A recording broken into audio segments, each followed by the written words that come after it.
Well, sir, the evening meal has been over only a little while as our scene opens now. And here in the living room of the small house halfway up in the next block, we find Mrs. Victor Gook. Mr. Victor Gook prepared upstairs to his bedroom a few minutes ago to change into a fresh shirt. He's just now returning. Listen. Whatever become of my blue knitted necktie? Gee, I don't know. Not on my rack. Well, your neckties aren't in my department, Dick. It's up to you to keep track of them yourself. I can hide a knee sufferer give me that tie for Christmas. It's a darn good one. Must have cost $3 or $4. Well, maybe it'll show up when I'm dusting tomorrow. Where's Chuck and Dottie?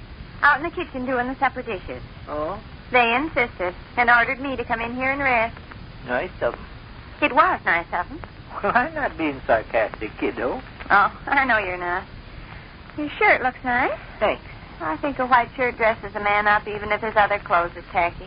What time you expect Fred and Ruthie? Oh, anytime. 7, 7:30, 8:15. Any place kind of halfway and around through there. How are we going to work the cards? Only 4 can play 500. Do you suppose it'd be better? They have such fun. Yeah. Well, they do. Well, get that chip off your shoulder, Dr. Sleet. I'm not being sarcastic. No. Not my mother's cut glass gravy bowl. Oh? Oh, well, that's what I get for using it. Ought to have had more sense. Of course, it's the 19th wonder the world never got smashed years ago. That's okay after all. Not even kids. Oh, my goodness. Well, you kids be careful after this. Dottie, stop bumping his elbow. It was sweet of him to offer to do the supper dishes. And insist I come in here and rest and not lift my little finger. Uh-huh. It's awful sweet. Yeah. What are we going to do about cards when Fred and Ruthie get here? Cut in and out? Oh, it'd be awkward, won't it? Only 4 can play at a time. Leaves 2 guys to twiddle their thumbs. Well, play something else besides 500. Rummy.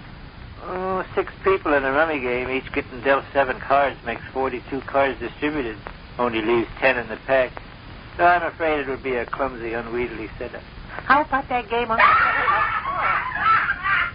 Don't smack me with his big towel. I said good hard on his show. Call the police! Maybe I better. Why did you almost jump out of your chair just then? Why did you? Well, I do kind of have to brace myself when Chuck and Dottie laugh like that. I guess the noise gives me a shock or something. Isn't that the way it is with you? Oh, I don't mind. You do, too. No. When Chuck and Dottie scream and holler, you tighten up all over and grit your teeth. Gee, I don't realize I'm doing it. It's nice of you, Vic. Nice of me. To be so forbearing with my friends. Oh, now, dear, what are you talking about? No, but it is. You've been just as sweet and patient as you can be. Oh. Stop it. For goodness sake, stop it. Hey, here, kiddo. I've been listening to it all day long. No, but you're the guy I've been listening to it all day long. You haven't. Is it all right with you if I break Dottie's arm, Sadie? Oh, yes. Is it all right with you if I skin Chuck alive, Oh, sure. About spending the evening with Fred and Ruthie tonight and playing the card game suitable for 6 people. My stop. Oh.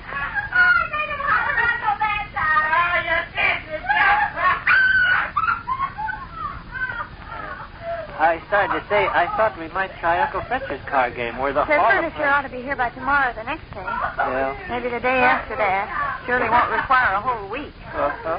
I don't think I could stand a whole week. Oh. He was both of them in the house all day and every day, laughing and yelling and carrying on. A person's nerves get through her. What's the matter? Oh, listen, don't you think... Oh, won't anybody protect me? My hands on you, you rough neck. Oh, don't go out the front. Dottie, please. Chuck, don't go out the front. Don't go out the front. The neighbors. Oh, my goodness. Guess he's going to chase her around the house?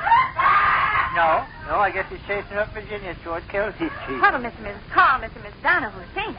Oh, I don't imagine they'll think anything. Vic, I know they'll be different when they're moved in next door and get settled. Sure. See, they're kind of halfway showing off in front of us now. On their company manners. Yeah. Chuck's not the rowdy, loudmouth clown he makes himself out to be. They'll be dandy neighbors once they're established. Sure. And there won't be any constant running back and forth all day either. Uh-huh. Dottie and I talked about that.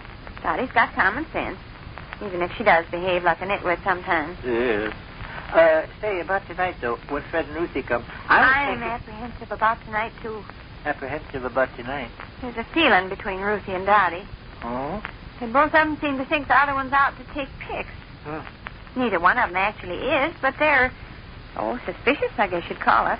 Oh. Everybody's uncomfortable. Say, I guess Chuck must have chased Dottie clear up. And then there's Chuck and Fred. They haven't met each other, have they? No, and that's what I'm apprehensive about. Why? Fred's not going to stand for Chuck's big talk. Why, I bet he's not here 5 minutes before Chuck made him mad as a wet hen. Fred's not the kind of a man that can stand people slapping him on the back and screaming loud, silly jokes and bragging and blowing. Telephone's ringing.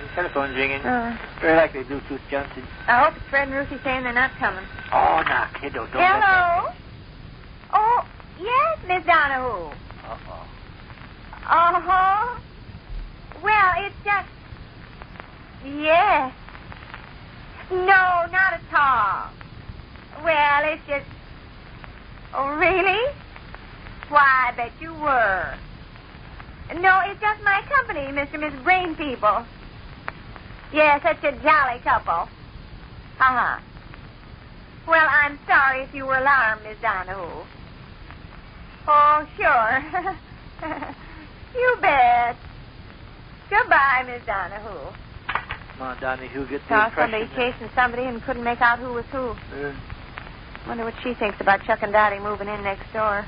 Oh, I don't know. Oh, I'm sure they'll settle down. Oh, of course. They're bound to settle down. Yeah. They've got to settle down. Gollies, I wish their furniture'd get here. I don't think I can stand much more. Huh? Our chums, I think. Well, by George, he must have chased her clean around the box. They're coming back from the opposite direction. What time is it? Oh, a little after 7, I guess. I wish Fred and Ruthie weren't coming. The road is 1.5 miles. Why must he laugh? Why must he yell? Oh, high-spirited kids that way. We're back on there. Well, did you children really run around the block? Yes, sir. I never was so out of breath in my life. Oh, you ought to take such violent exercise, Dottie. A girl of your weight and build, they say, should be kind of Now, what are you sitting there like a lump of lead for, Dick? Oh, just taking it easy. I always feel kind of quiet after me. Maybe I'm getting to be an old man. Dottie, you remember that old man in Des Moines, Iowa that tried to switch hats with me in the restaurant? Yes, tell about that. Okay. This is funny, Kendall. Tell about it, Chuck. Well, this old duke was sitting there in this restaurant. I noticed he told me, hang my hat on the hook. Well, pretty quick, he got up and moseyed over, and I said... Yeah, tell what you said. I said, look, Duke, I said, that happens to be my hat. Chuck, be quiet. What'd you say, Sadie? I say be quiet. Look here, Sadie, are you telling me I'm that... telling you be quiet. Be quiet, be quiet, be quiet. For goodness sake, be quiet. Which concludes another brief interlude at the small house halfway up in the next block.